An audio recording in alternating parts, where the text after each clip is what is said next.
Rufa, thanks. It's recording now. Yeah, we have, you can see from these profiles here that these are stars imaged through 4 arcsecond by 4 arcsecond boxes. You can barely see the flat part of the box. You really cannot. You can just see a tiny little shoulder to the stars. That tells me that that tells us that the seeing is really poor.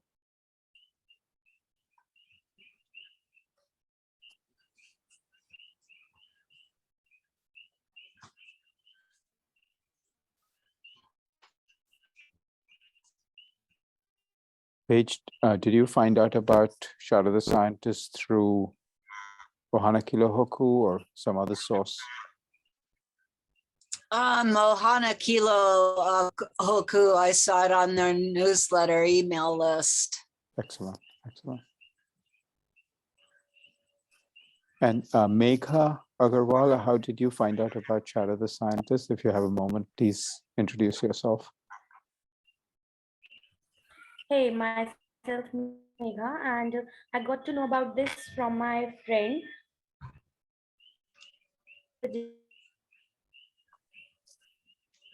Megha, your audio is cutting out a little bit. Which friend of yours told you about Shadow the Scientist? I'm just curious. She's Kritika Sethia. Oh, okay, okay. Yeah.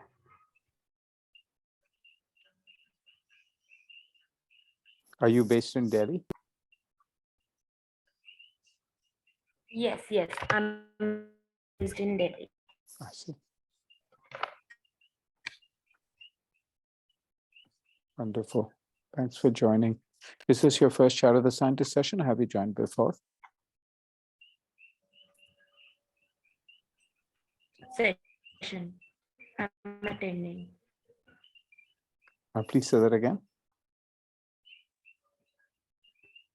This is the first session I'm attending. Oh, thank you. Okay.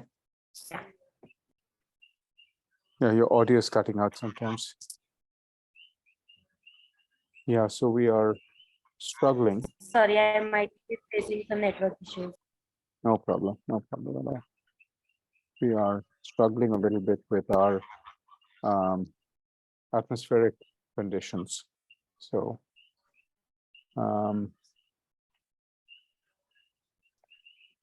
Carlos, make the seeing better, please. I can fix lots of things, but not the atmosphere. Yeah.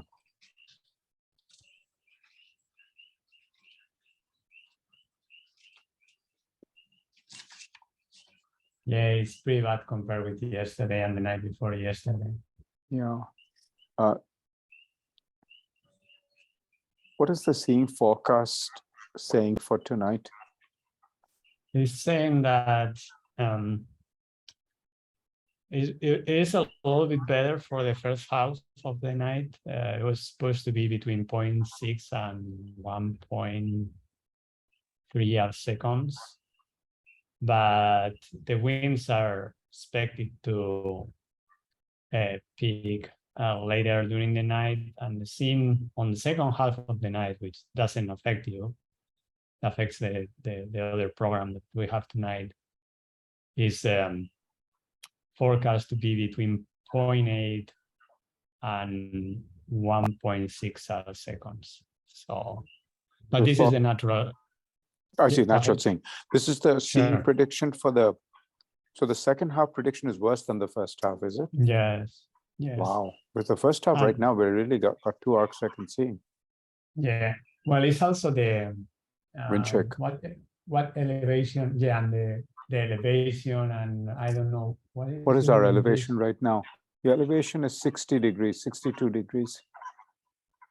Yeah, but those measurements were how long ago? Like maybe 45 minutes ago or so. So you Could were be. lower. Yeah, could have You been were lower then. Yeah. And then the wind direction is almost kind of northwest, I see. and the telescope is pointing Slightly north. slightly north. So there is about 60 degrees difference between the wind direction and the telescope pointing. So there could be a little bit of wind sake. I wouldn't be surprised if that's the case. As you know, yeah, the telescope is a big sail when you point it to the wind. Yeah.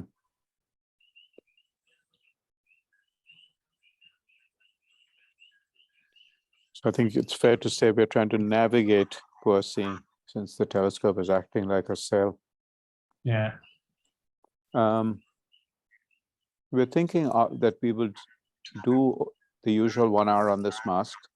Margaret has a small number of high priority targets on this mask, and there's a small number of very bright stars on this mask for which we'll get good measurements.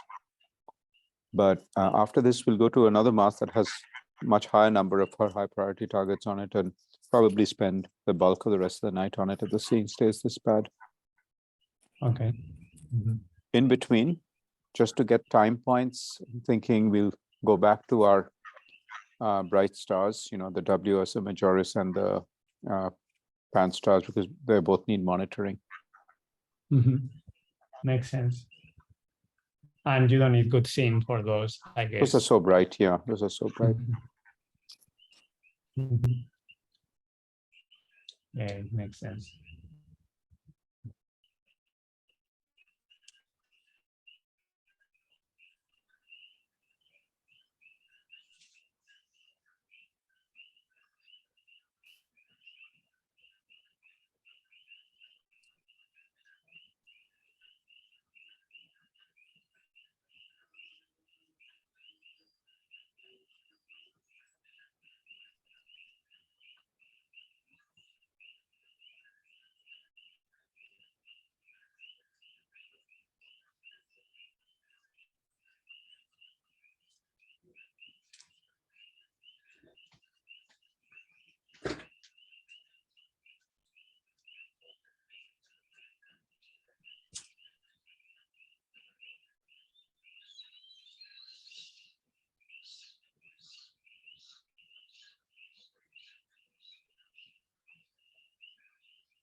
I'm reading your question page about. Yeah, I just changed to standard view and that was better. Oh, okay. So I was gonna say, because I don't think I can control that. Yeah, That's more.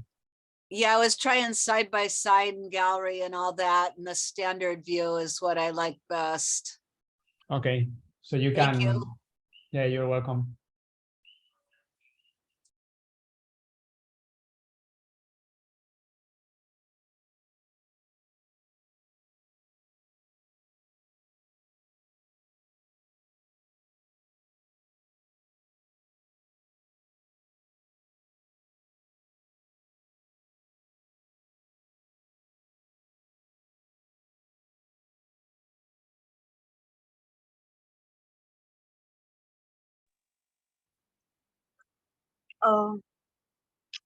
I think I can only see Carlos. Is this data public? I can access to this database?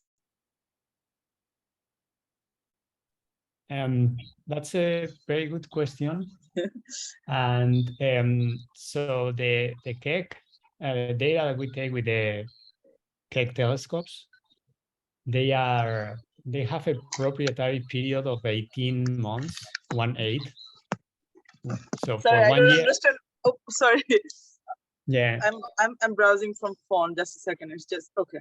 I cannot understand your accent first. Where are you from?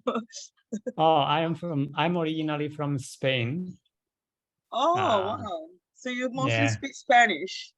Yeah. Spanish is Okay. my mother tongue. So and I started working with Keck 7 years ago. Oh, But okay.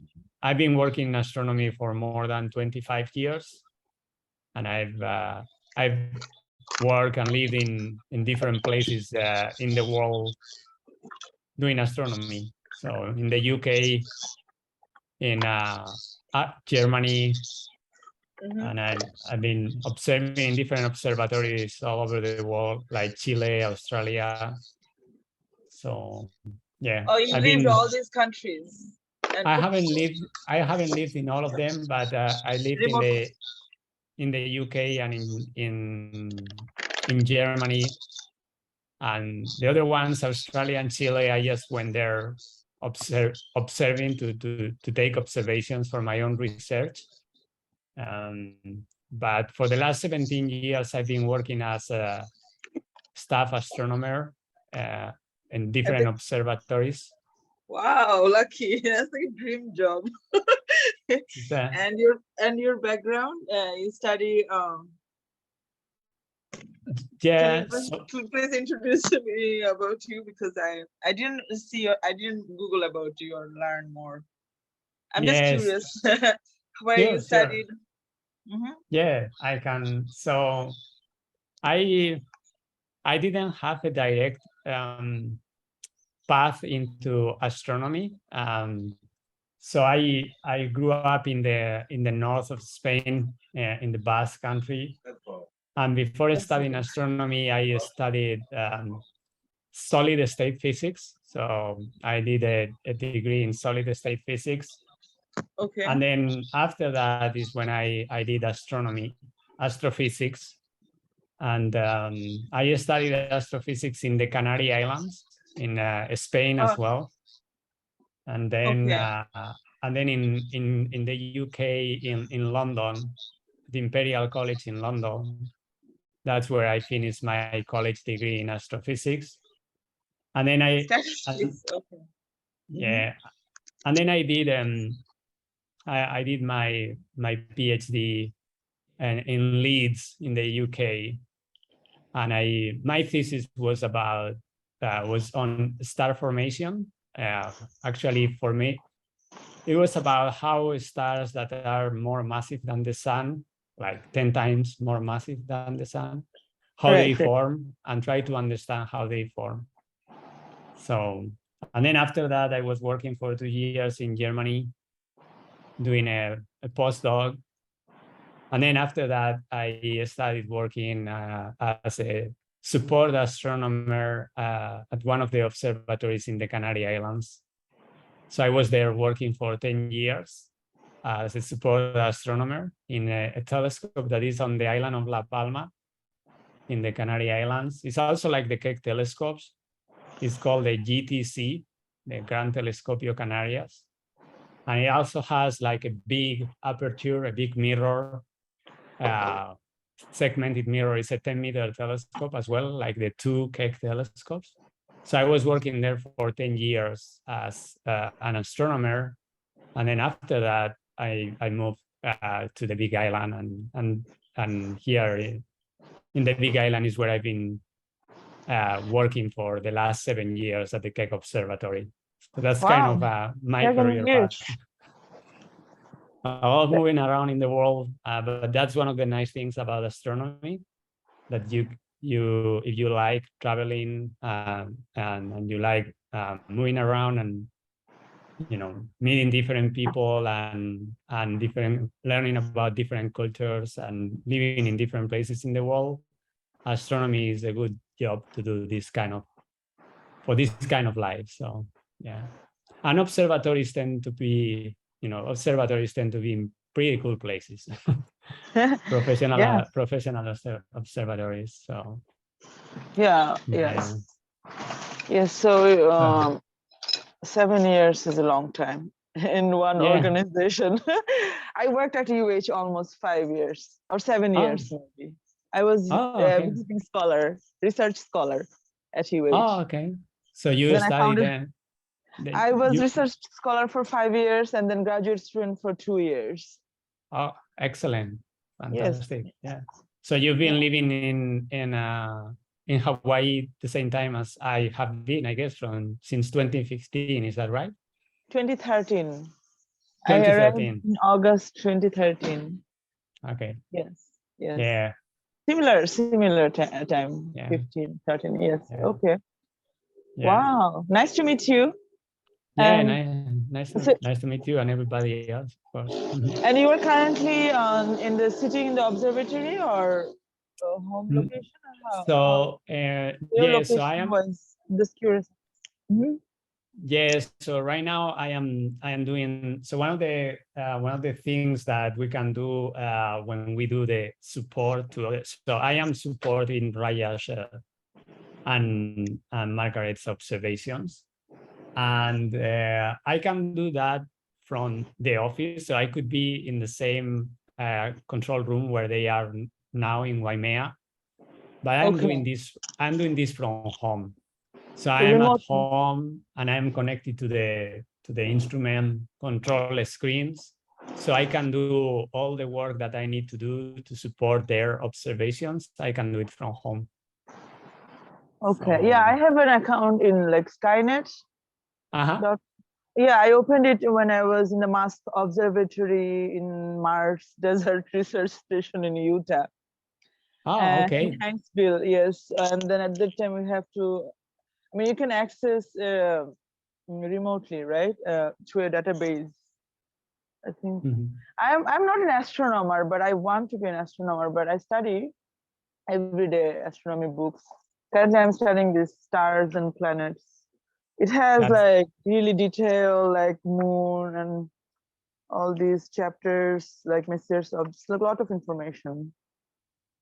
Yeah, that is fantastic. That's but I don't have any books because I studied electrical engineering when I was at UH. But I don't have any astronomy books, so probably I can find where to buy like books in America. It's so expensive. Like well, everything is expensive these days. So, but not everything, but books are maybe like free, maybe in the book fairs or something. But thank you for answering my question. Going back to, I was gonna say, going back to your question about whether these data are public and one can access them. So the data become public after 18 months, after 1.5 years. But for 1.5 years, the observing team that takes the data they become the proprietary of the data, and they can that is supposed to give them enough time to do whatever research they want results. And once those 18 months expire, then anybody, there is a public archive, which is called the Keck Observatory Archive, COA, and anybody can access this data. And if you want to do your own research with this data, your own analysis, separate analysis, you can do it. So that's how it works with Keck and with most observatories. Most of the large observatories in the world have the same policy. So. And for data for Python, you don't use like .csv file or those, like mostly I use Google Earth Pro. Oh, sorry, my phone. Google Earth Pro for like mapping of Moon and Mars, and like Python, I just only know like Pipette was new form, like dot extension. Yeah, so the astronomy files, they are saved in a format that is called FITS files, FITS, and this stands for Flexible Imaging Transfer System, something like that. But it's FITS files, and essentially what you have in these FITS files is the pixels that show the spectrum of the image. And then you have a header with metadata that explain, the header contains all the information about how the data were taken, like the coordinates of the object, like the right ascension and declination of the object that you are observing, the orientation on the sky, if you were looking like north, east, things like the sorry to interrupt. Yeah. I'm getting to the point to my question. What do you want to ask? I know astronomy is very exciting for everyone. So I'm trying to create this virtual moon base, and I have data only. How can I create a metadata? We have only like LROC map for moon, and so I want to create a map. It's like a virtual reality or augmented reality mixed, but you will look at the location, zoom. It's like you're flying in a spaceship or plane or helicopter or anything, like an aircraft, and then you land on the places you like from the above, and then there will be logo of the cranes, bulldozers, or planes. You can choose, because I have a conference next month, so I have to prepare that. Like, what type of software do you think I could use? Because for this type of mapping? Yeah, I'm not very familiar with software to do planetary mapping, but I would think that something like what Google Maps uses, and I'm not familiar with the software, but I know that they have, on Google Maps, you can select, Google Maps or Google Earth. Google Earth Pro. Yeah. Yeah, so you can select, you can actually geolocate images and put them on Google Earth. And I know that they have a version for, there is a version of Google Earth that is for Mars, and another one that is for the moon. Yes, I'm creating. So, yeah, I have. So I think if you have your own images and you have some way to what are the coordinates on the moon that image correspond to, then I think you can, you would need, I guess you need to look at the documentation, the Google Earth documentation, to see how you geolocate an image on their map, on their, in this case, moon map. And probably that's going to be the easiest for you, because then that will be the start, probably. And then I have to work on an Excel sheet, like transfer the data and a different. Okay. Thank you. That's my guess. I'm not an expert on this kind of thing, but I would start there and see how it goes. Thank you. You're welcome. You can't make the approximation of one star sun system. So I think the appropriate mass to use for the Earth is one solar mass, but for a 1 plus 1.5, I think we use the reduced mass. Then 1 something like a 1.5 is your. So, well, I see that Russia is busy. They are trying to make decisions in real time, but if you look at that image that I am sharing now, they are doing a new mask alignment. So this is a different target. Yeah. And if you remember how the previous image was like, I don't know if you can see my pointer. Wow, I am on the screen, but those Yes. those stars, the images of the stars that we had before, they look wider. That means that, and now they are narrower, they are sharper. So this means that the scene, the image quality has improved with respect to what it was like 1 hour ago when they took the first alignment image for their mask. So that's a good sign. That means that the conditions are a little bit better now than before. And the images are sharper, which from the point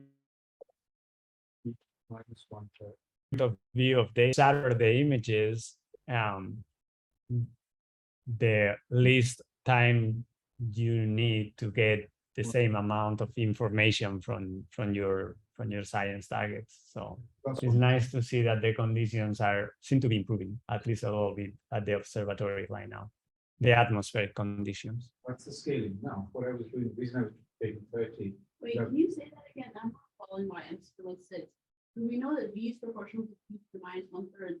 So how are you having that V is proportional to P to the minus 1/3 and then you're multiplying by another factor? Because so I went back to taking P is 2 pi r divided by V. So that's 2 pi divided by V, and I replaced R by the formula for V. Okay. So I still get P is proportional to 1 over V cubed, but there's got a square root in the numerator. Oh, okay. I see. So that's why you get into the concept. It hardly matters, as you can see in a moment. Because yeah, so this number, if we do this in solar in units of the Earth going around the sun, so this will be V over 30 kilometers per second. Will be equal to P of this star, which is, you said 30 days? Yeah, 30 days seems like. Divided by 365. That's how I got the 0.1. Yeah. Okay. The minus 1/3. And here we'll get 1.26 to the 6. This turns out to be about 65. Okay. That is Yeah, okay, I'll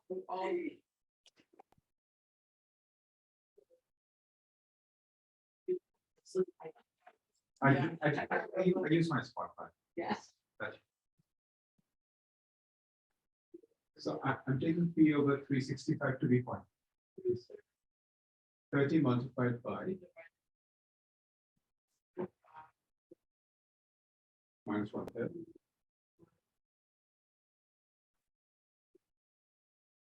Yeah, 1.26. Yeah. And then whole thing multiplied.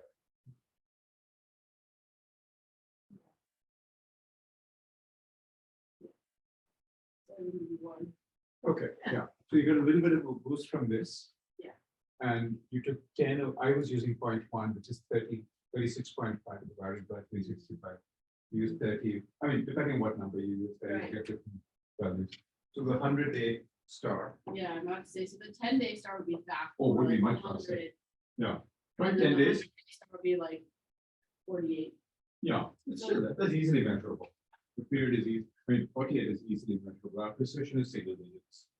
So our velocity, typically single digits, 7 or 8. Even better, because it's in spectrum. But if it's a 10-day period star, that's wild, that would be much. What happens if we put in 10 for this? Yeah, that's 100. It's 100 kilometers per second. Yeah, it scales like, yeah, it scales like a cube rule. So between 50 and 100. No. These notes for my oh, right, this.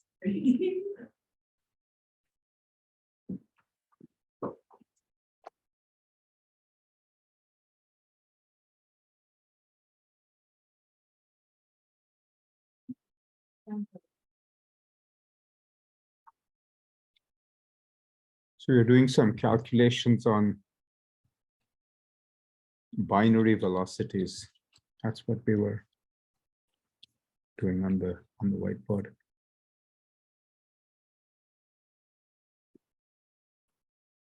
Raja, it seems that the scene has improved. Eh? That's what I'm being told. A little birdie told me just now. What is the scene like now? Much better? Well, I was looking at your at the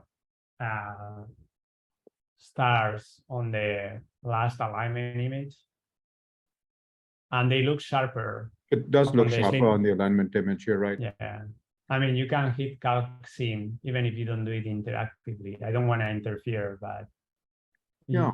Actually, let's do calc scene interactively. we do the calc scene.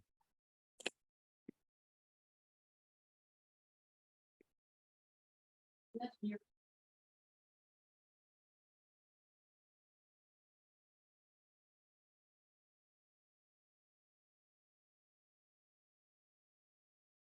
So that is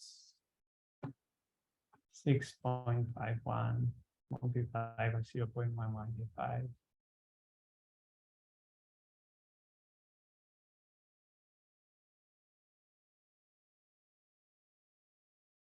So it's about 0.77 arcseconds. And before you had something like 2, you are muted, Raja. Before we trying had to- 2 arcsecond scene. Yeah, so, and now we have that image was Subarcsecond. sub-arcsecond. Yeah, So that's definitely subarcsecond. That's nice. This is a little. This one is a little bit. This one looks good again. Yeah, the 6.1. other one it was. Yeah, the other one is pretty good. The previous one was 0.9 arcseconds. Yeah, but this one is This better is- again. Yeah, this is gonna be like 0.7 or something like that. 0.7. Yeah. Yeah, that's about 0.7 as well. I noticed, by the way, that I think some of your alignment stars are not the stars. I have the impression. They have Yeah. close companions, Carlos. They're in a very crowded field. They're close companions. Mhm. So they are stars, but they're they're blends. The other thing is there's probably focus variation across but this looks much better. Yeah, You yeah. can really see the shoulders of you can see the boxes. Still windy, but the scene is a little bit better.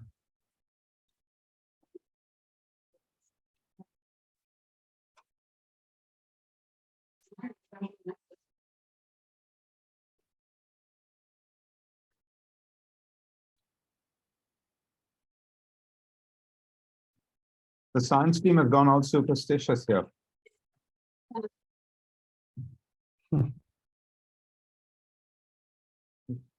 Astrologers, all of a sudden.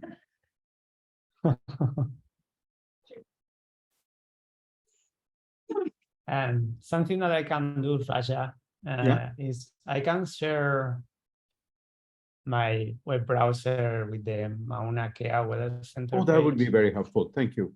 And then we can take a look at how the scene looks like. And That would be great.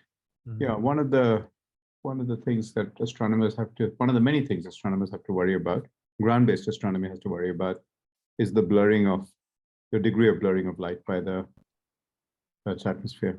And that's the thing that was really bad at the beginning of the night. It's much better now.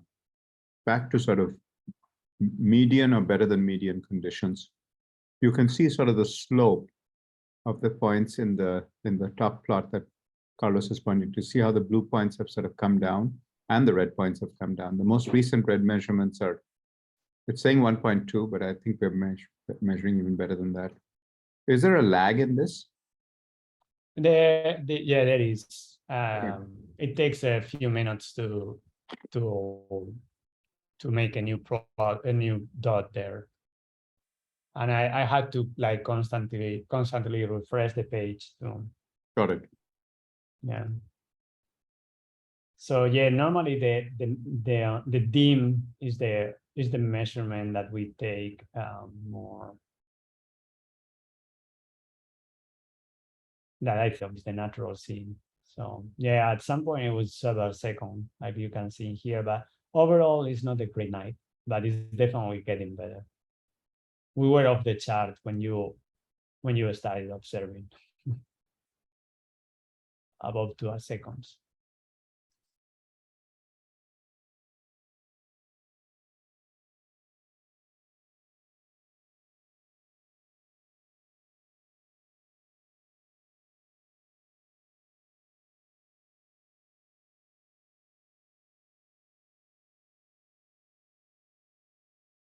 And you can see the winds picking up here.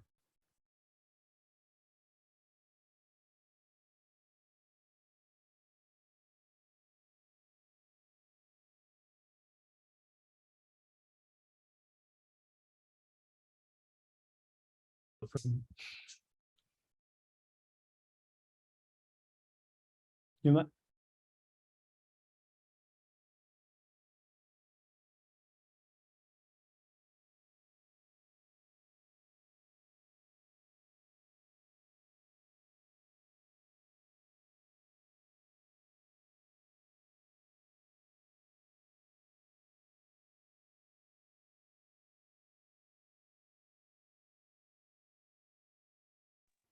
It's very windy outside here in the Lanai. I live on the 8th floor in Honolulu.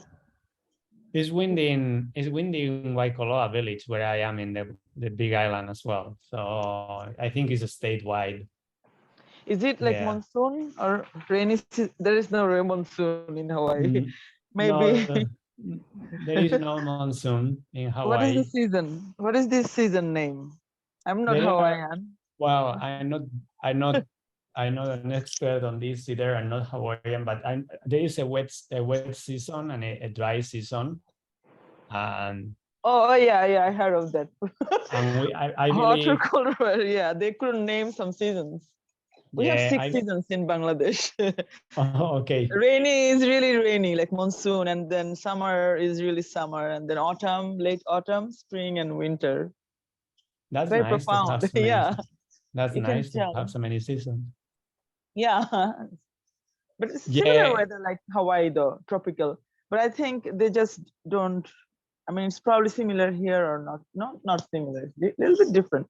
But when wind blows here, it kind of blows a similar wind pattern probably. My mom tells it's windy there, so I can realize maybe the tropics of Cancer, like how. But still, I have to learn how it works.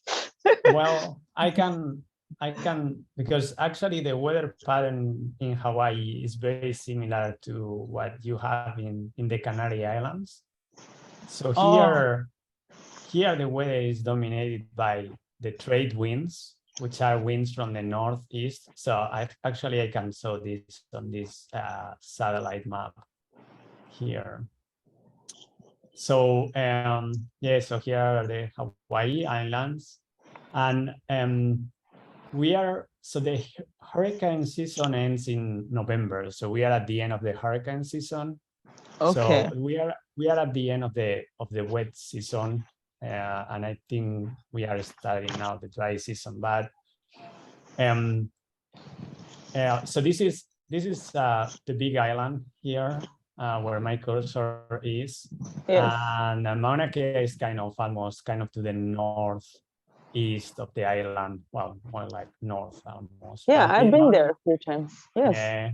Mhm. So when the winds blow from the northeast, which is what we call the trade winds, that happens when there is high pressure, typically to the northwest of the islands. And you know that when you have a high pressure on the atmosphere, Right. in the northern hemisphere, of course, the winds blow kind of, the wind pattern is clockwise. So you get these nice cool winds coming from the north and then northeast, and then they get onto the island. And that's when the atmospheric conditions for astronomy are best. And when this high pressure in the northwest of the island weakens, then or you have a low pressure, which what it does is it brings the winds from the southwest instead of from the northeast.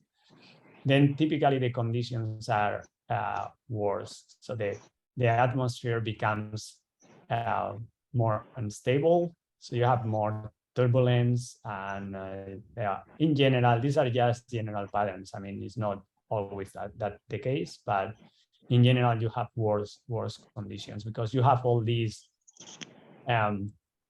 hot air coming from this area here where you see all these clouds. That is what is called the intertropical convergence zone, which is essentially very close to the equator. And if you have a low pressure up here, which is making the winds turn counterclockwise, it'll bring all that hot air. And as it gets closer, as it gets towards higher latitudes, it cools down, and then it brings precipitation, clouds, and the atmospheric conditions are worse. So in general, we want to have a high pressure to the northwest of the islands. Yeah, sorry, what were you gonna say? Yeah, no problem. No, but generally, from my experience, I noticed in Hawaii, any cyclone or any hurricane kind of disappears in the middle of the ocean. No, like big cyclone or hurricane really attacks the island.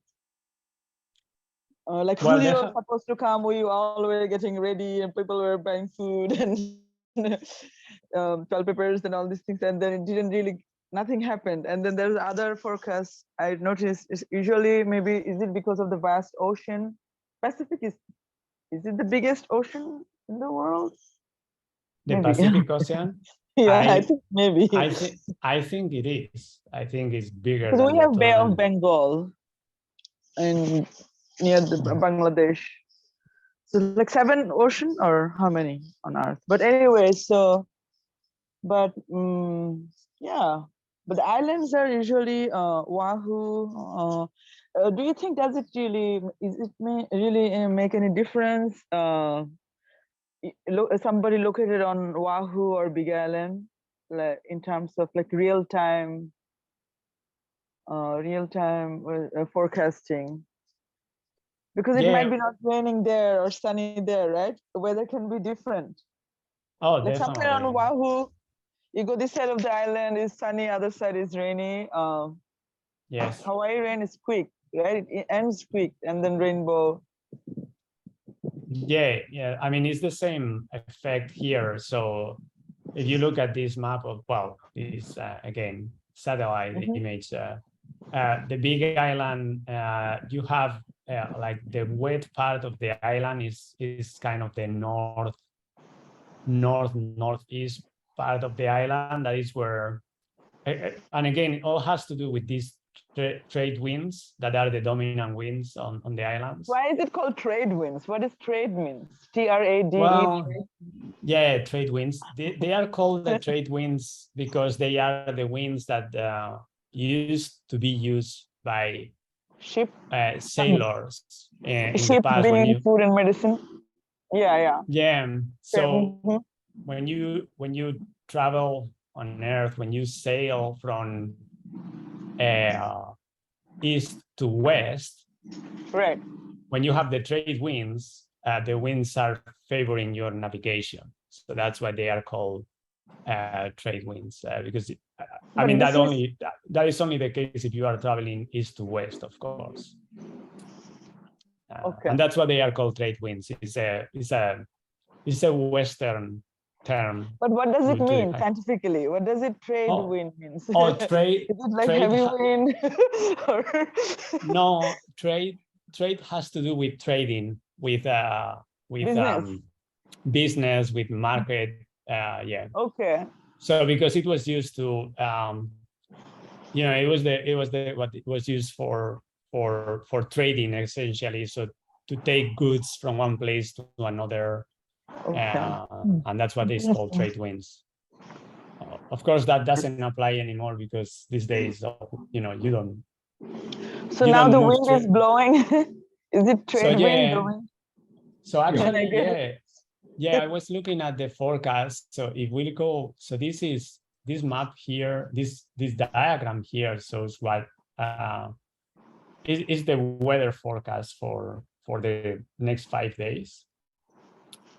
And you can see, so the top, so right now we are in, between Saturday and Sunday. So this is midnight. And you see that right now the winds on the summit are from the northeast. So right now, we are. Steady. Say again.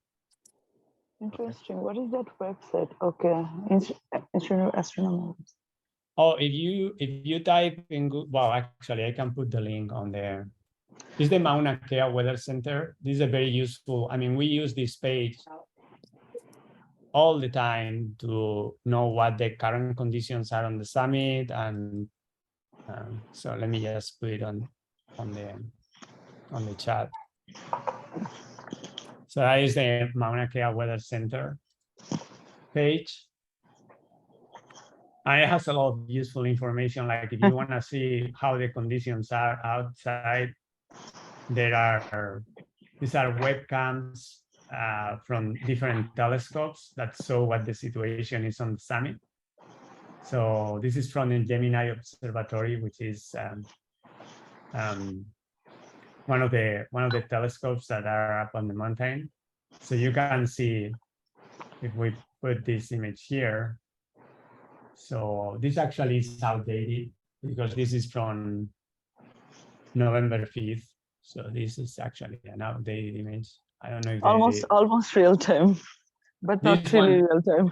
Oh, this one is real time. So I'm working on this theory. By the way, I am working on this theory called both imaginary time and real time exist at the same time. This is my theory.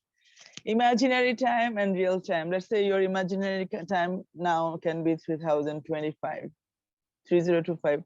but your real time, you're stuck somehow in 2022.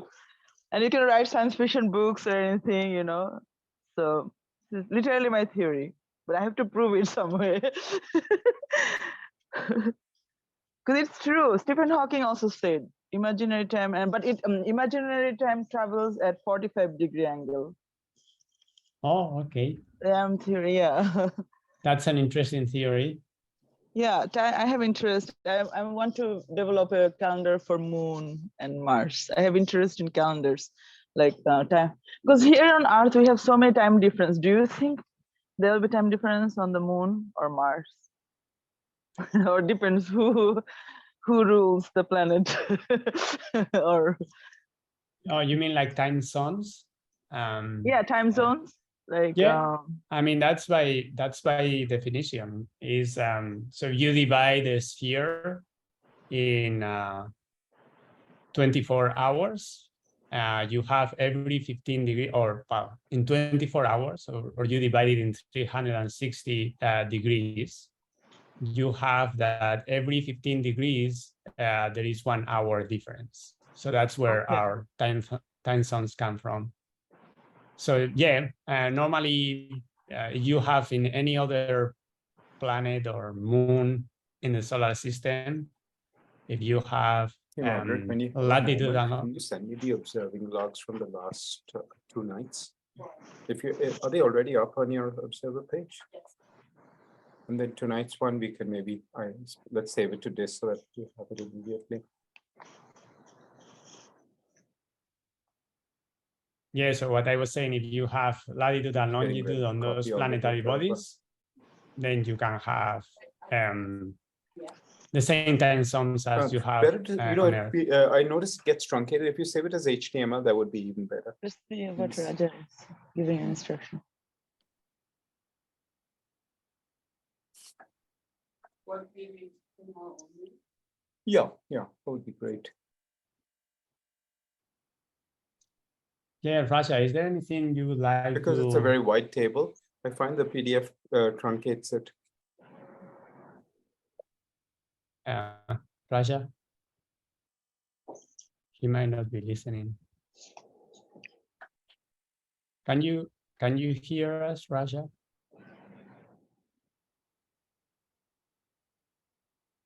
He cannot I'm hear not sure. us. Let me Yeah.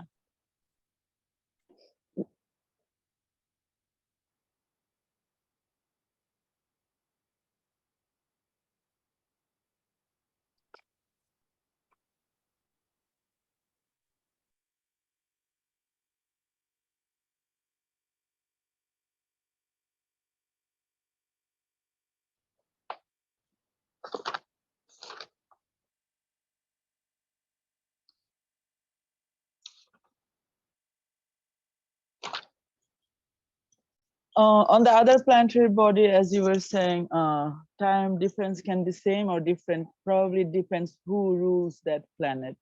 That's what I was saying. Like there is still, I mean, who is the one making the calendar? Because there are many different calendars here on Earth, right? In Nepal now it's 2077. In Thailand it's different. In Bangladesh you have different calendar year. Yeah. So that's a good point, and it's a calendars are definitions, so every culture has a different way to define time, and is some there of any them Spanish are... calendar? Is there any calendar in Spain? Like, do you have a local year in your historical year calendar? No, your own calendar? No, we use the English. Well, it's what is called the Gregorian calendar, which is the kind of standard Western calendar. Oh, Thanks, Margaret. I got it. 17 and 18. And it is a sun-based, well, kind of sun moon-based calendar, isn't it? Because the months had to do with them, with the moon, with the orbit of the moon around the Earth, and then it's a yearly calendar in terms of the orbit of the Earth around the sun. So it's a mixture of the two. But yeah, it's the standard Western calendar what we use in Spain. Never been to Spain, but I have friends. Never been. Yeah. It's a nice country to visit. I can't hear you now, Carlos. Sorry about that. I had my headset off.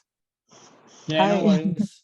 Yeah, we were wondering if we were talking a little bit about calendars and various topics. And I was showing the page where Mauna Kea Weather Center. I put the link on the thank you. I do see that. Chat.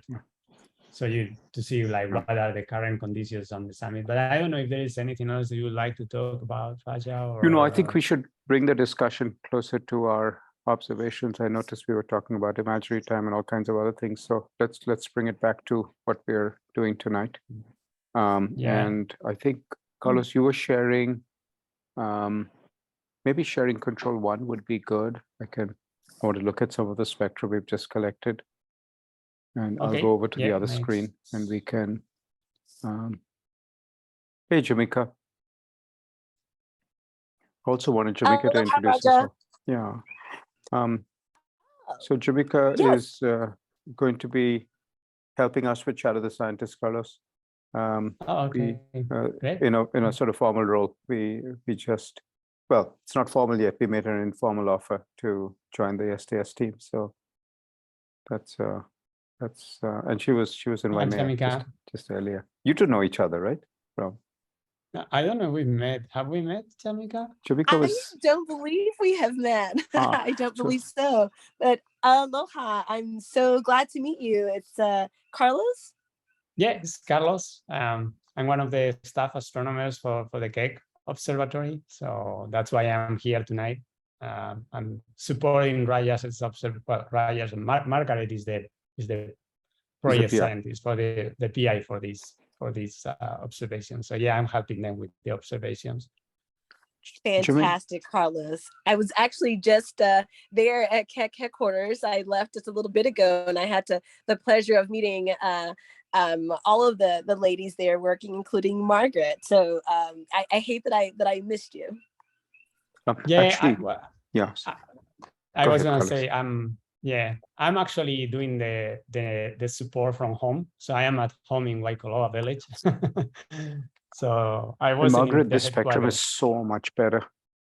The one that's on the screen now that Carlos is sharing is so much better.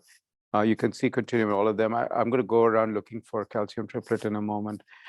So, and Jamika was in for a Shadow the Scientist session. Jamika was on at Keck headquarters in September. Carlos, we ran an STS session from here. Okay. She was on an observing team back then. Yeah, she took my question. I remember I asked a question about 3 different asteroid picture. Right. Yeah. Yeah, I remember. I was in the emergency room at that time. I'm like, I want to be. It's so good to see you again. Yes, I'm here. I can't see your video though. Oh yes, I apologize. I have my video Oh. off because I'm on my using my cell phone. It was raining on the way into Hilo, so I paused in Hilo just so I could join for a little bit before finishing on home. So that's why I have my video off. So I apologize. I'm going to go to a different computer and play with the contrast and brightness on the display here. We can see what kind of spectra we have so far. This is a single 20-minute exposure after the improvement in the seeing. So, so please bear with me a moment and I'll connect.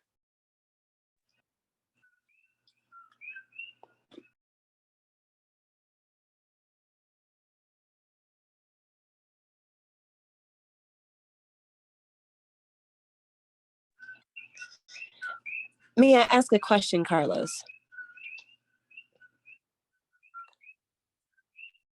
Yes, go ahead. So I was from the description, I know we were going to be looking at M31 and M33. What exact, my screen is small on my phone, I apologize. What exactly are we looking at right now? Yeah, so we are looking at different, we are looking at the spectra of stars from, I believe this one is M31. They're M31. Tonight, actually, we're not doing M33. We finished our M33 observations in the first 2 half nights. So tonight it's only M31. Oh, okay. Yeah, so I mean, Raja, if you want to describe a little bit more what the spectra are and yeah, absolutely. So there are 2 flavors of objects on these M31 masks. The primary targets that are, that's what Margaret based the proposal on, were these high mass X-ray binaries. So high mass stars that are in orbit around neutron stars, potentially black holes, but more commonly neutron stars. High mass X-ray binaries, and these are tight binaries. So the massive star, which is much more massive than the sun, so 5 to 10 solar masses, is in a tight orbit around a neutron star, and there's interaction between the neutron star and the outer layers of the massive star. And this material that gets heated up to high temperatures through friction emits X-rays. So these are called high mass X-ray binaries, HMXBs. Now they're candidates, right? Because what happened, if I understand correctly, But Margaret's procedure, she found point sources that are bright, bright X-ray point sources, and they're candidate massive stars orbiting neutron stars. Now, by taking a spectrum, we can rule out some of the other alternatives. Sometimes there could be foreground stars that emit X-rays. Foreground M dwarfs have flares that emit X-rays, and there could be background quasars, AGNs, where you could have a supermassive black hole with an accretion disk producing X-rays. So part of the reason for our spectroscopy, one of the primary reasons, one of the first things we'll do with the spectrum is tell whether it's a foreground star, the foreground of M31 that is, or a background AGN as opposed to a star in Andromeda. If it is a star in Andromeda, we'll be able to, again, say something about whether it has Balmer emission lines and whether those emission lines, ultimately, Margaret's interested in seeing where the emission lines are getting stronger or weaker with time. Vivan, you asked what are the X and Y axes on this graph? That's a great question. You mean the graph that my cursor is on? Well, actually, I don't know if you can see my cursor. Carlos, do you mean the main screen here, Vivan? Yeah. Okay. Yeah, I don't see your cursor, but I can point at the features. Yeah, no, and Vivan answered in the chat that that's what he means, the main window. Okay, so this is what you're seeing as a silicon device. I'm actually going to go to, give me a moment. I'm going to take my laptop to another location so I can actually play with the spectrum. Just give me one moment and I'll move over there. What am I? Just checking to make sure that I'm not going to disrupt anything by going there. Okay. Don't think I will, so one more second and I'll be able to answer your question, Vivan. Great question, good question. Okay, so here goes.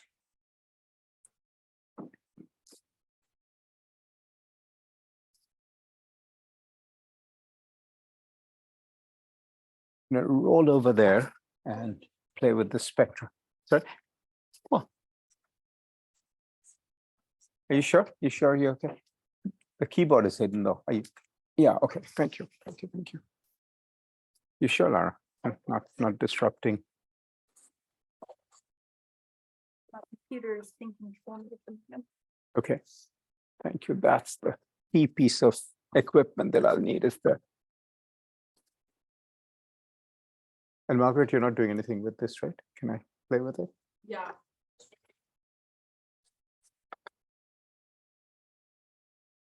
Second of three.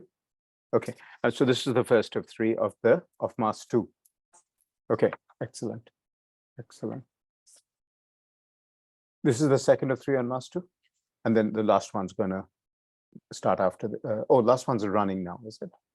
So mass 2, exposure 2 of 3 right now. Oh, exposure 2 of 3. What is displayed as exposure 1 then? Yes. Okay. Sorry. No problem. Sorry, I was being dense. I was being a neutron star. No, this looks terrific. The quality of the data. I'm going to zoom in. The data quality looks fantastic. Yeah, there's some slits with faint continua, but there's many more. Now, of course, we're comparing one mass to another mass. I don't know what the distribution of bright stars is, but this one generally looks much better than the last one.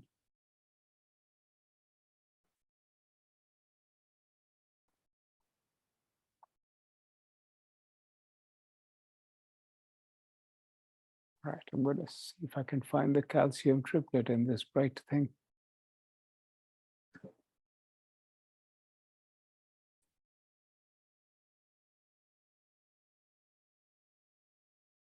There it is.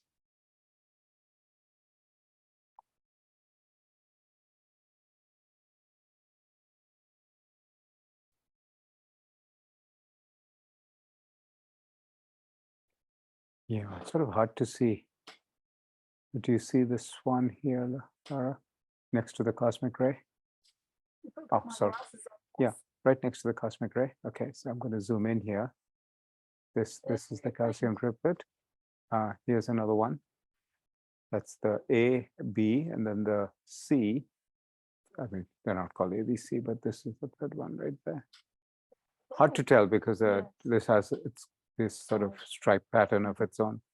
But if I change the stretch again back to 1350 and go to some of the other objects here. Sorry, that's not what I meant. Do a left click here. Or a left click there. I'm going to zoom out. So this is super bright, this object. And I bet we'd see the calcium triplet there, but we can also see it here. I think. Oh yeah, look. The calcium. And there is clearly not coincident with the, yeah, so let me center this up and zoom in.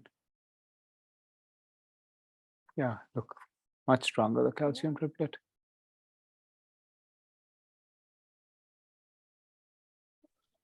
Raja, was the cosmic wave the really bright line and next to the first calcium triplet? That's correct. You see a bunch of okay. these cosmic rays here, Jamika. Oh, yeah, you can see a bunch of these. Like I've got my cursor on one there. These little streaks are cosmic rays.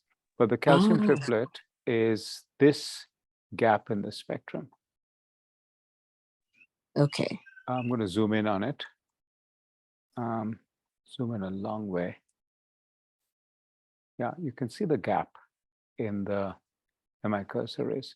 That's one of the calcium triplet lines. This is the other one right here. Partially hidden by a night sky emission line. This is the third calcium triplet up here. Looks sort of fuzzy.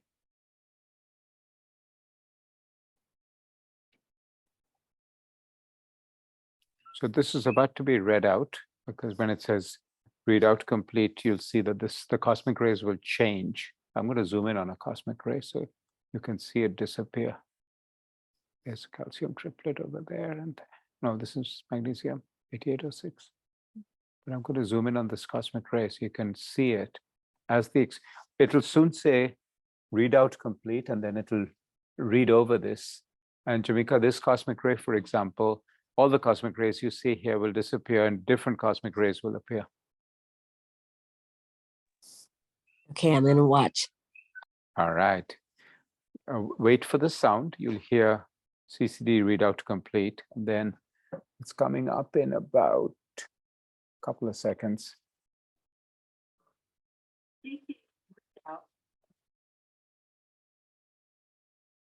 Saw how that went away? The streak went away and new streaks appeared. Yes, okay. The seeing got worse, by the way. Much worse.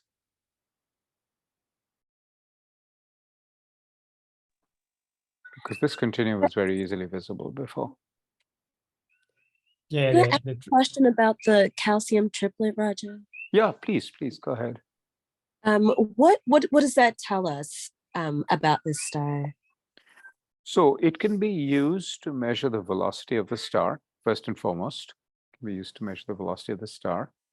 But its presence also tells us something about what type of star it is. When I say what type of star, no, stars are all made of hydrogen and helium, right? But when I say what type of star, I mean what phase of its life it's in, what phase of evolution it's in.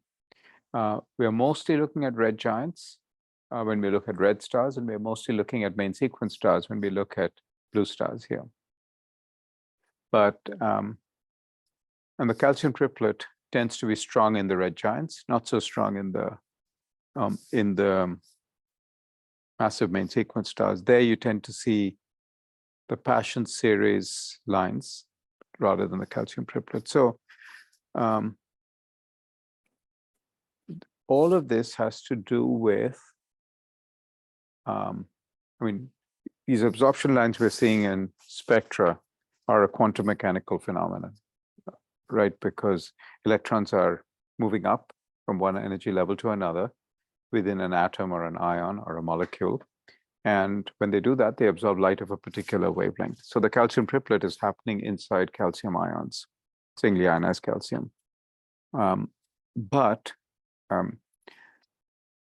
while the quantum mechanics is the same for all stars, you have to have electrons in the ground state in order for these absorption lines to be visible. So for example, if a star gets too hot, the hydrogen, the electrons in the hydrogen atom are not in level 1. They're not even in level 2. They're in a higher energy level, so you don't see Balmer lines. Balmer lines require the electrons to transition from level 2 to level 3 or level 2 to level 4. But if the star is too hot, the electrons have so much energy that they are no longer in level 1 or 2, they're in level 3. And so you only get Paschen series lines rather than Balmer lines. That makes any sense. So it depends on the chemical composition, temperature, pressure. All these factors determine what absorption lines will be visible or not in a given star. So the presence or absence of absorption lines, their strength, the ratio of their strengths tells us a lot about the physics of the star. That's sort of a long explanation. It's perfectly detailed explanation, Raja. I appreciate that. Okay. I am concerned that the seeing got much worse, just on a dime, just between one exposure and the next. All of a sudden now this mask looks like the previous one. Down a bit. Okay. Variable seeing. Well, the good thing is some of these stars are really bright and we'll get good.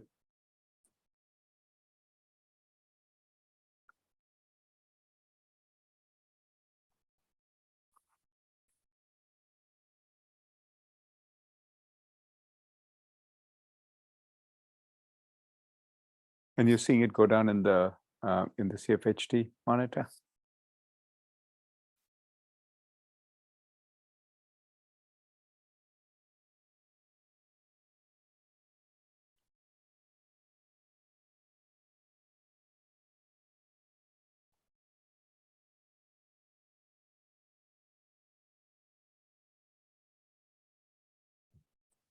Yeah, it doesn't look that bad on the scene monitor.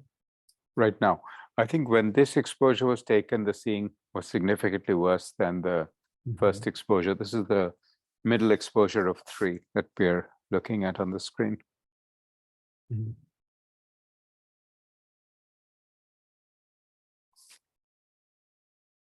And Vivan, you had asked what the X and Y axes are. I'm finally getting to that question.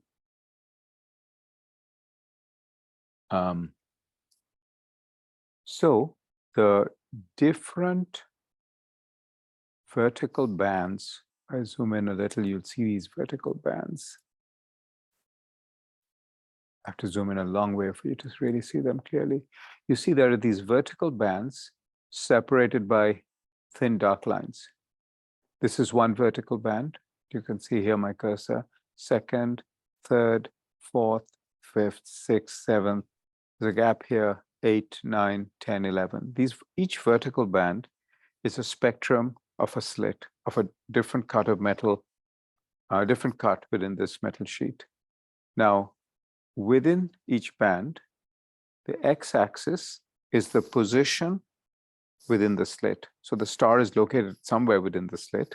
The position along the slit is what's on the x-axis, and wavelength runs along the y-axis. So that's what the x and y coordinates are. That's what the x and y axes are. In fact, if I move my cursor to the right or left, you'll notice that as I move it, the x coordinate below the screen is changing. Can you see that? And the coordinates are changing. Alpha and delta are changing. Those are the coordinates of the object that are at that location of the slit. If I change in y, I move my cursor up and down in y, the RA and DEC hardly change if I can move it completely vertically. But what's changing is the y coordinate and the wavelength. It doesn't show the wavelength here because this is not a wavelength calibrated spectrum. but the wavelength is changing.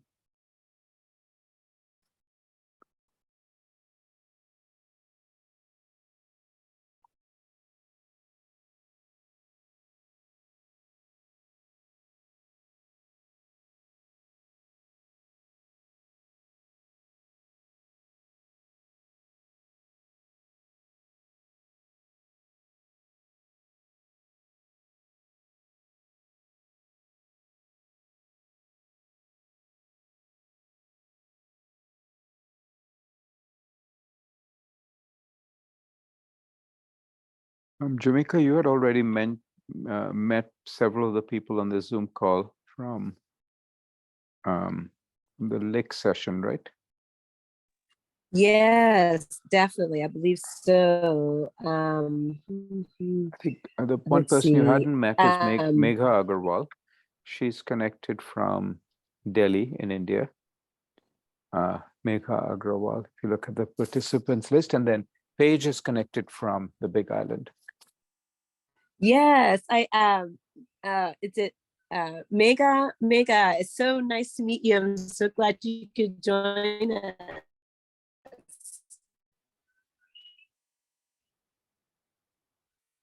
And Paige, I actually, Raja, I know Paige from working at the Viz. Actually, Paige was a colleague at the Viz, and before that, she was a volunteer there, just like I was. And for those of you on the call, the Viz is the visitor information station on Mauna Kea, just below the 10,000 foot level. Halepohaku. And so it's fantastic to see her here. It really is. I sent her a little message earlier. And I think I remember Marufa, of course, and Matt. Jamaica, your audio is everyone else, Roger. Your audio is cutting out quite a bit, actually. Was during the last couple of minutes.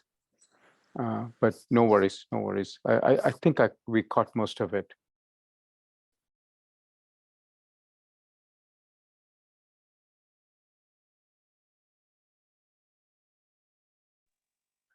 I'm just preparing dinner. It's 9 p.m. in Hawaii. Yeah, it is indeed. I apologize for that. Yeah, it started raining here. No problem. No problem. Yes. So I actually I'm losing signal, so I'm going to leave the session, and hopefully I can get home in enough time to rejoin again. No worries, Jamaica. I think we are going to go until 9:30 and then sign off, but you're of course welcome to connect with me. I have my phone on me, and we can also connect on Zoom if you prefer. But you've had a long day, a lot of driving, so whatever works. It's been wonderful. It's been so wonderful. Thank you again, Raja. And it was fantastic to meet you all in the control room and all of you on Zoom. And I hope you have a fantastic rest of this session. Aloha. Okay. Aloha. See you. Cheers. Jamaica says hello to all of you, all of us, and wishes us the best for the rest of the night.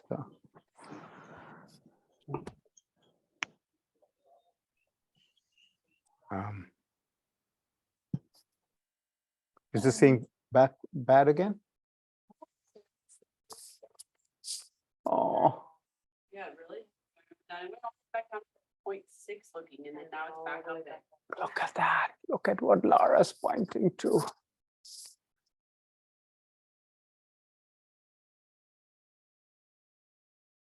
But the seeing is really bounced up and down, because when that second frame read out, it was significantly worse than the first. Just disappeared suddenly. I mean, I was zoomed in to see a cosmic ray, and the cosmic ray disappeared, so did the star. It's just like really bad. Let's see. We'll pick up some good data here and there, and I think the emission line things will be doable with this absorption line. It's not.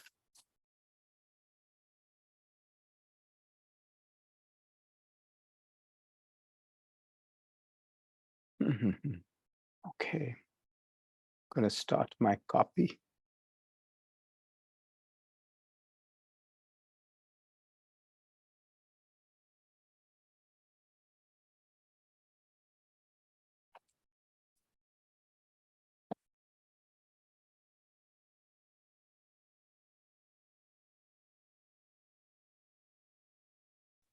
data from Keck? To my laptop. Can you do that? Don't you have to be on a separate VNC? I am clear. I've cleared up enough room on my laptop that I can do it now. There were two problems. One was VNC, one was not enough room on my laptops. I've been saving stuff away to a Google Drive folder and my server. And now that enough has been saved, I've been able to clear enough room that I can do it now. That's just about at the point where I can do it now. I couldn't before. So I'm going to leave that running overnight. And the good thing about the SCP is once it starts running, I can put it in the background, and as long as it's, as long as I'm on the internet, it'll keep copying.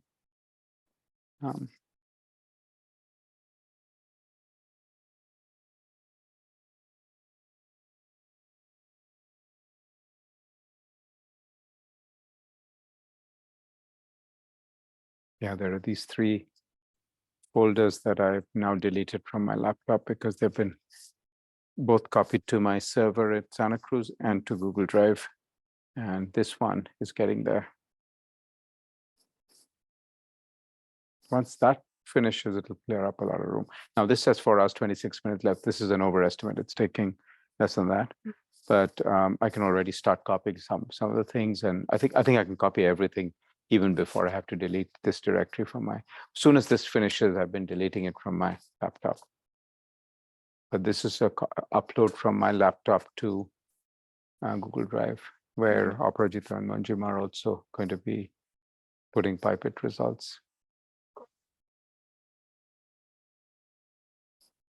So that's where that is. Let's see where this is.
Your keyboard sounds like a rattlesnake. Not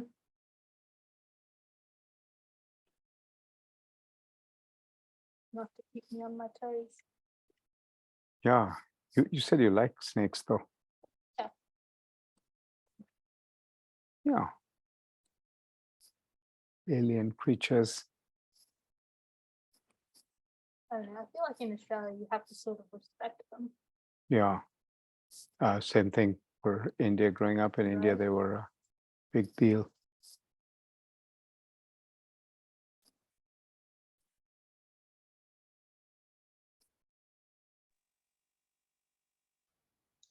Raja, I have a question. Yes, I'm not please. sure if I'm interrupting your work when I ask a question or. No, you're good. You can ask. Please go ahead. Okay, so when when you were looking at the sky through this telescope, when you're looking at Andromeda or Cassiopeia, if there is any like UFO is something like unidentified, but is there any when the Starlink satellites or other spacecrafts in the sky, telescope can detect the presence of spacecrafts? Yeah. If they go through your, typically with a telescope like Keck, you're looking at a very small patch of sky. But, if a satellite happens to cross that, what you're seeing is reflected sunlight from the body of the spacecraft or the satellite. Yeah. In general, one of the things about the way this works, it depends on the altitude of the satellite and all that, but generally, if you're in the middle of the night and you're looking up, the satellite that you see directly overhead when it's midnight doesn't produce a visible streak, because if you think about the geometry of this, if you're looking up at midnight, the sun is directly below you and the earth is blocking light from that satellite, so there's no sunlight to reflect. So you tend to see satellites in reflected sunlight near the beginning and end of the night, but not in the middle of the night, if you're looking overhead. And we tend to keep our telescope pointed at high elevation because we don't want to look through a lot of air. So satellite trails are more of a problem in the early and late parts of the night. That makes sense. But why do they call UFO? Nowadays, we all these spacecraft. I didn't call it a UFO. Right? You did. No. What did? No, NASA just started their project again. UAP, unidentified aerial phenomena. Yeah, but that's not referring to these satellites because these are identified. So yeah, I've heard of the NASA program, UAPs, yeah. But that's not referring to the Starlink satellite or other known satellites, right? The very fact that it's known removes the U from it. I have this bag, UFO. It says UFO, the clothing store. I see. From Nepal, I bought some clothes, like those Star Trek clothes, those like dresses, and so I still keep this bag just to remind myself.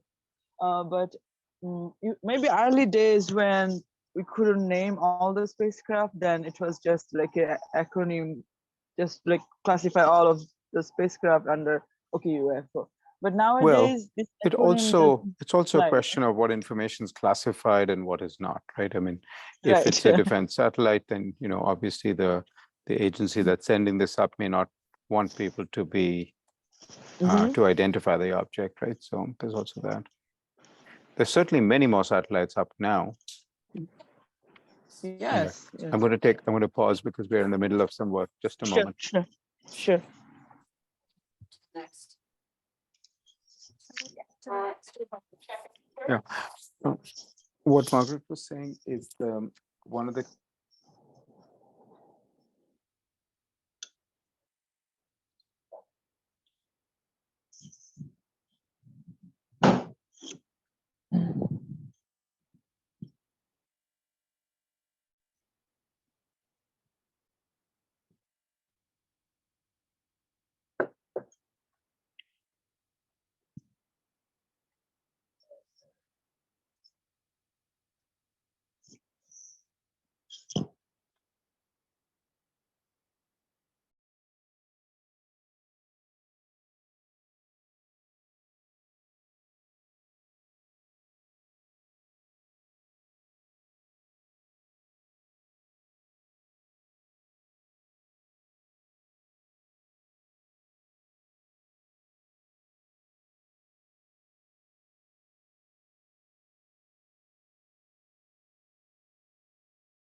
So folks on Zoom, we're having to shut the dome because the humidity has gone up.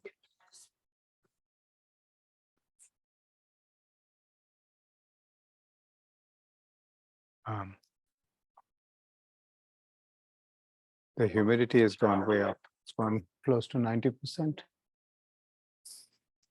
on the summit, and you want to prevent condensation on the telescope, right, Carlos? Is it? Yeah, that's correct. So Yeah. it's to protect the optics and to protect the electronics.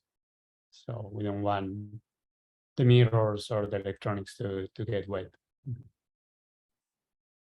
And it's the graph that's in the lower right that has the red dot, green dot. It's not raining, that's precipitation is false, but it's the two yellow dots and the red dot. You can see that.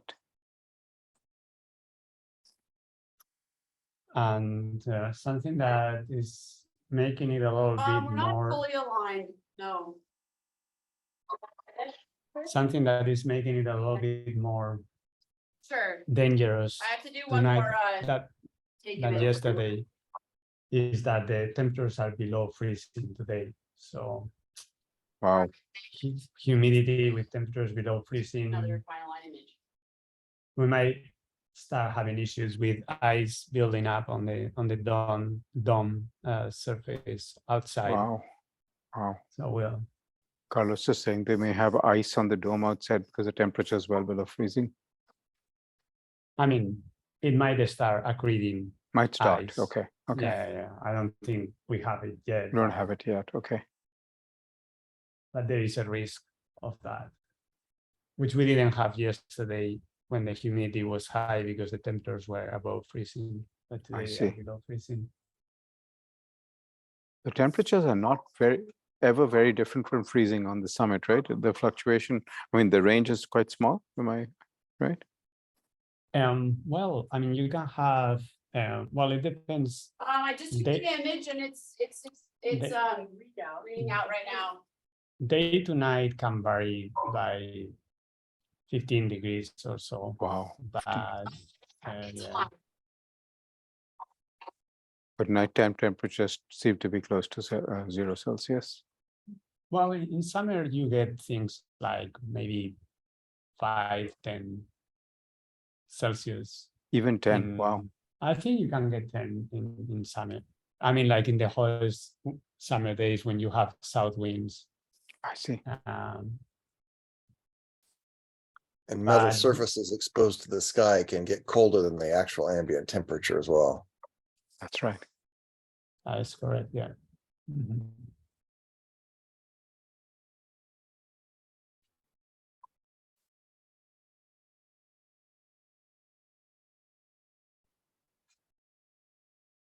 That double being sounded like Law and Order, right? Doesn't it?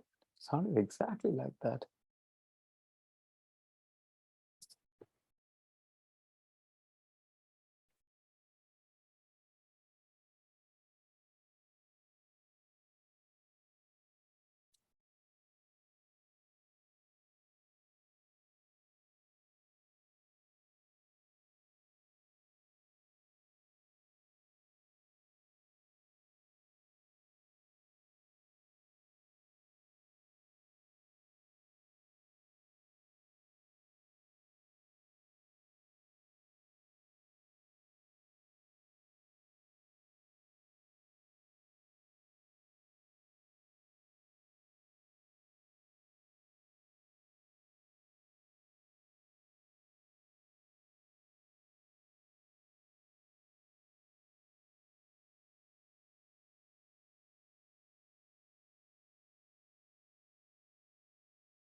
Oh yeah, must be closed. It could be closed. I wonder if it could be closed in tracking. It's the hatch is open, right, for us?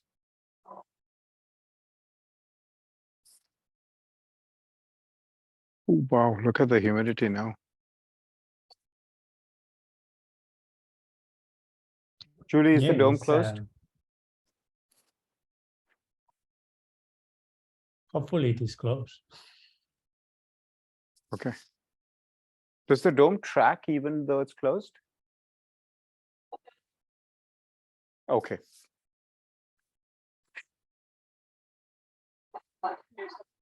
No, we were just checking. I guess it rotates with the telescope. The telescope must be. Is the telescope tracking? Yeah, it is, because see, the RA and deck are staying constant. That means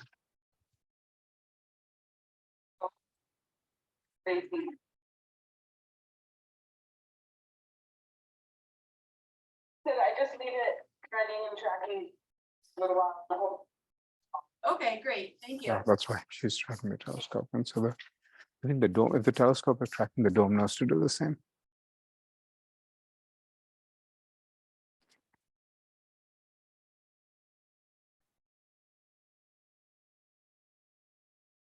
Exactly. If two things have to hit at the same time, that's not bad.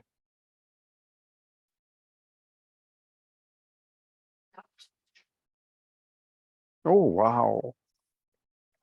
Snowing. Either snowing or raining. Apparently it's snowing. Carlos? It has to be snowing because the Yeah, temperatures are below temperatures below. freezing. So Julie's just come back from outside. they might have to, if the situation gets bad, they might have to abandon the summit. So Yeah, Julie will tell exactly. you. Exactly. We'll have plenty of time to copy our data then. I have my interview at 9 tomorrow with the eco-modernist. I have to talk about Artemis 1. I have no idea what to say. Be fun. About Artemis 1?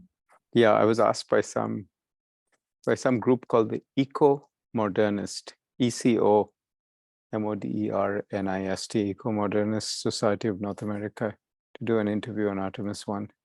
I said, I know nothing about Artemis 1. They said, we still want to talk to you, so figure out. Back to the moon. Back to the moon. Yeah. So what was that?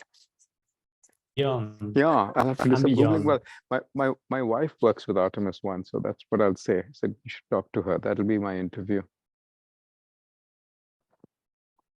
Then you have a good source of information. I do, but she doesn't give me this information. Classified.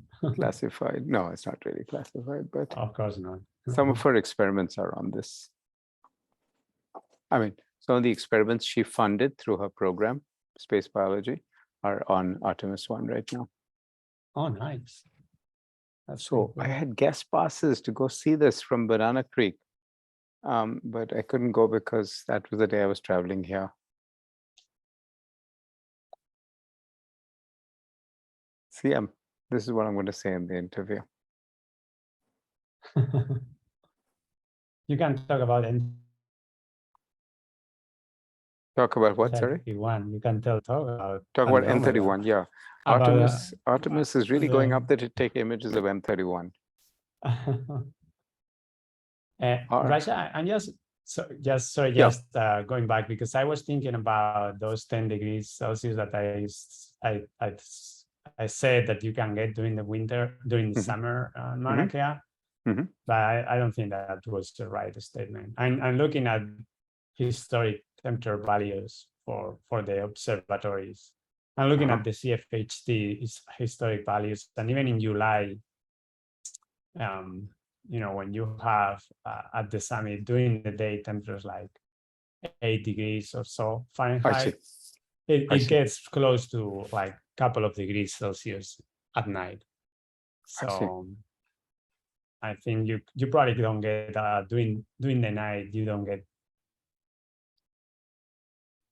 or More- 5 degrees, I would think. Yeah, on average, On average, okay, okay. Celsius. Yeah, I had always heard that this helps with instrument building. You don't have to worry as much about differential expansion Hmm. because you're not dealing with a large range of temperatures. You know, let's say Mhm. unlike Kitt Peak. Yeah.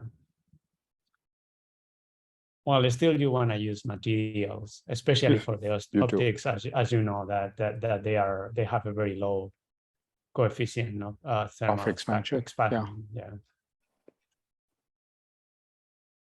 But yeah, it gets colder and one thing's up there during the night.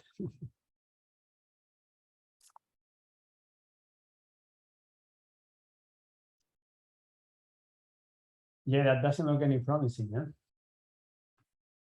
No, because the that humidity is graph. still high. The dome humidity is dropping because the dome is closed. I'm gonna put. Yeah, sure. But still, it went up to 81.4. So Yeah, which it went means, over 80. yeah, so it means that the fog came pretty fast. And so what I'm gonna do is because we can take a look at the webcams,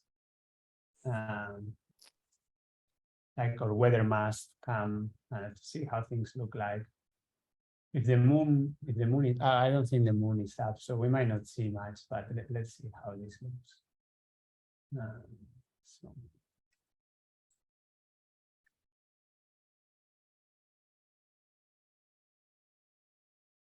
Well, actually, no, What is that? That's the, the one where it's like, if it's normal, it should be like the grid. Oh, wow. Oh, wow. It's the IR map, the Yes, IR I difference think map. Yeah, I think you're right. That's a, There's that one where it's like, if it's clear, it's like, it should be like the crosshatches. the detector pattern. Yeah. And it's a big old black blob.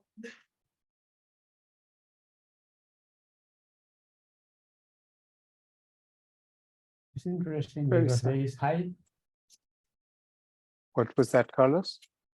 Yeah, I was gonna say that it is interesting because it is high humidity, but there is no fog. So it means like it's like a moisture, it's like a wet air mass rather than fog, because I can see the star here. It's the most recent image from the Subaru telescope pointing to the two Keck telescopes. And you can see stars in there. So I have the impression that there is a little bit on the ridge. Here you can tell that it is fog. But it says precipitation true. It's all reds now. Wow, it's all reds. Yeah, it is all reds. Oh, it's gotten pretty bad very fast. Very fast. It's gotten bad. Yeah, as you say. Yeah. What Carlos is saying is they may have to evacuate the summit if it starts to snow enough, right? Because you worry about people getting stranded there. So to HP, no, to HP, usually, right? Carlos, they evacuate to HP, not all the way to the sea level, right? That is correct. If they need to leave, they will go down to HP and then Has the weather been so bad sometimes that they've had to just wait to see if the. Yeah, sorry. No, go ahead. You cut out. Sorry. Yeah, I was going to say that they evacuate to HP and then if they monitor the situation from there, and then if the situation gets better, they will drive up again. If it gets worse, do they evacuate HP even? Well, at that point is actually normally something that is decided between the observing assistant and the observing team, which in this case is not you because you're, but they will discuss, how much time, how much telescope open time is useful to get reasonable science data. And let's say that if you can only get reasonable science data with 1 hour of observation, so then if they cannot get to the summit before 1 hour, at least 1 hour Got it. Or 1 hour, an hour to drive up, then half an hour to open the dome safely, especially if there was ice before, and then 1 hour observing. So if they cannot get to the summit 2 hours before sunset, then at that time, 2 hours before sunrise, then at that time they will abandon us. I mean, they will go to sleep essentially at that point. So you can see in this animation from the Gemini telescope how the fog came in like one frame. Wow. You see that? Milky Way.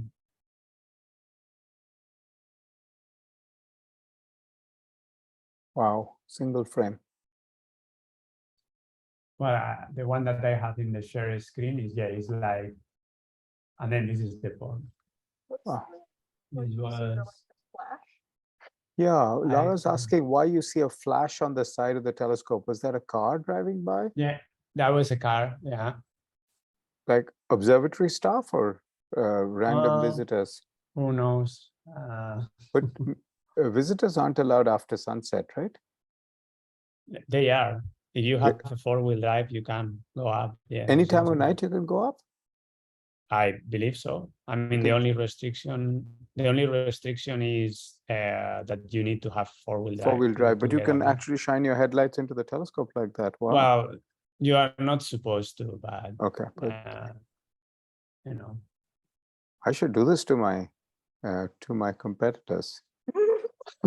Hang out here, when they have observing time, ruin a long exposure.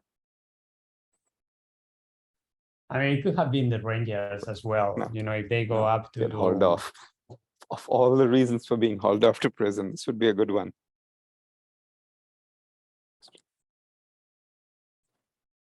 That is not collaborative science, Raja. Sorry? That is not collaborative science. No, this is competitors. I would do this to, not my collaborators. Not.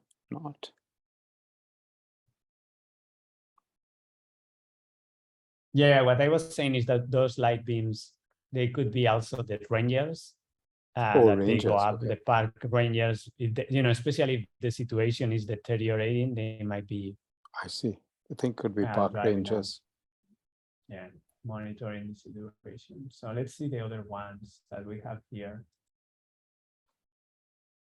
The humidity is dropped by a significant amount. 2%. I'm being silly. 2% is not significant. They're all red still. No.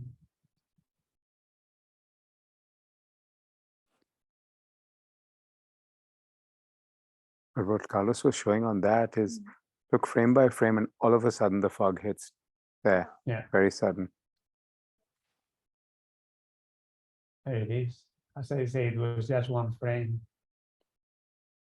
Yeah, single frame. It's like 8 minutes between frames approximately, isn't it? So in 8 minutes, it rolls in completely. Mm-hmm. You said it's 8 minutes between frames. From 28 to 35. I mean, from 21 hours, 28 minutes to 21 hours, 35 minutes. 7 minutes it rolled in. Yeah, yes. From nothing to fog. That's so fast. And of course, it can happen because the winds are relatively high. We are talking about 21 miles per hour gusts. So that makes, if there is any moisture coming from the northeast, it gets there very fast.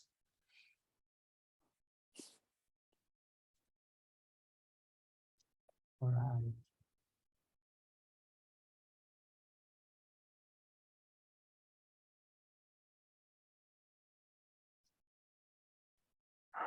The animation on the Subaru telescope is kind of amazing too. The catwalk north is the one that you are referring to? I'm just looking at the full sky one. Oh, the all sky camera. Oh, this one. Okay.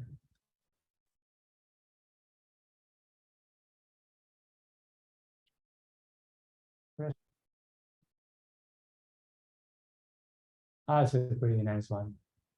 There we go. That's the fog. Here's one mask, it jumps back. So like we track one mask and then it jumps back, and I assume that's when we move to the next one. Like one of these has got to be Keck 2, right? You know, one of those is Keck 2, but it shouldn't be doing that just because our masks are in the same part of the sky. Yeah, that is Keck 1. The one that is closer to How Subaru is early Keck 1. is this when you were doing my So Carlos is saying the one that's closer to Subaru is Keck 1. Yeah. So they must have switched targets across the sky. And we did that too, of course, when we went from PS1 to, but that apparently that one is K1. Wow, but the sudden change, look at that. That star starts looking like the moon with all the forward scattering. Oh, it's a pretty, Milky Way is so pretty in that camera.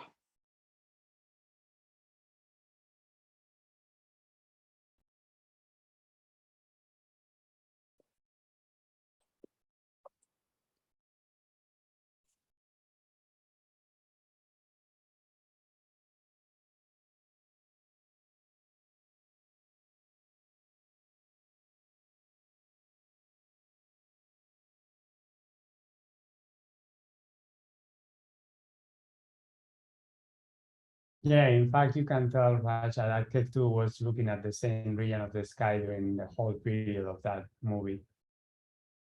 How can you tell Keck 2 is looking at the same region of the sky? Well, look at what it's doing. It's just rotating with the sky. Oh, I see. You see that? I can't So tell I that think- it's rotating at all. Oh, Oh, the you top, see like, yeah, you see the back of the That hat light flash or just throws something. me off at the end. Yeah, well, you Oh, know I see what you mean. I can see the dome slit going around. Yeah, it's kind of turning. By the way, that flashlight that you see at the very end, I think it might have been Julie going out with the flashlight to see if she sees the fog. You can ask her, but they do that sometimes. Do you think the they go flashlight outside. at the end on Keck 2, Carlos says, might be Julie going out to check the weather? Yeah, the flashlight is a very good way to determine if there is fog. Yeah, you just shine your flashlight up, you can tell if there's fog, right? Yeah, so that's what I think is that. But you can ask her. Carlos is suggesting we ask Julie this question. I mean, if you don't have to, but she'll be able to confirm.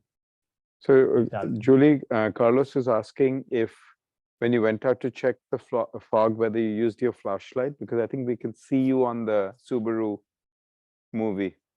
You can see your light.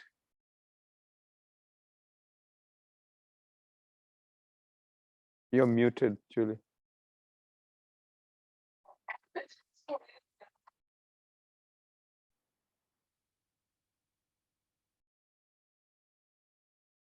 So when you went out to check the fog earlier, before you closed the dome.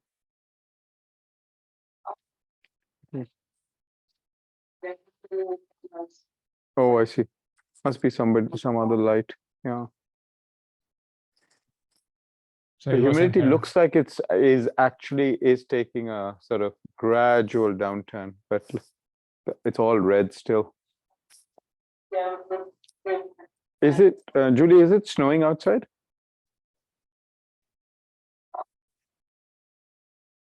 Okay, okay.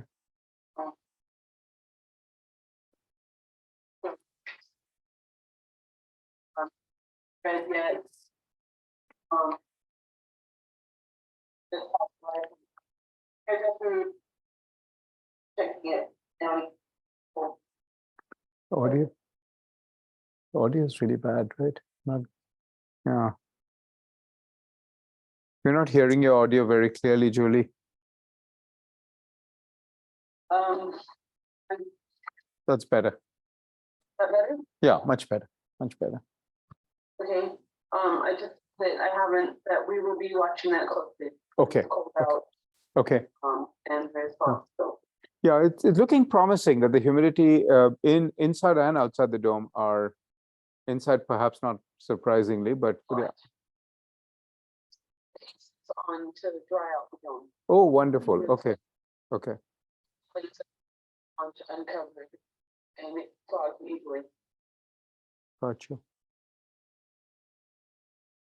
Yeah, So it's quite the downturn in the side of it. got you. Okay. The outside one is sort of teasing. It's dropped a little, but then it's flattening out, going up. Who knows? Nearly 100%. Yeah.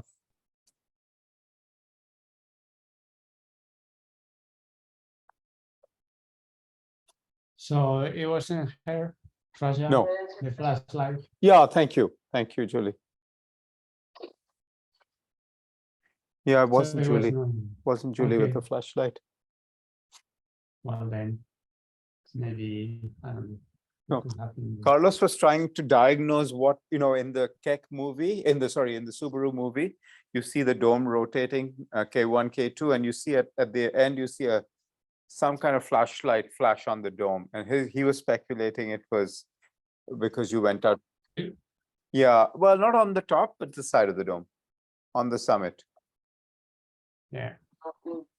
Went out, checked Okay, with the training I knew away, so.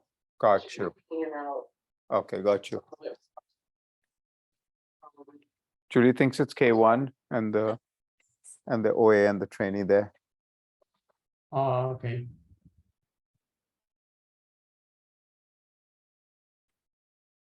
This is what happens when you take scientists and you fog them out, right? We have to solve other mysteries like the light. All right, we are well past our shadow time, so I'm gonna certainly stop the recording.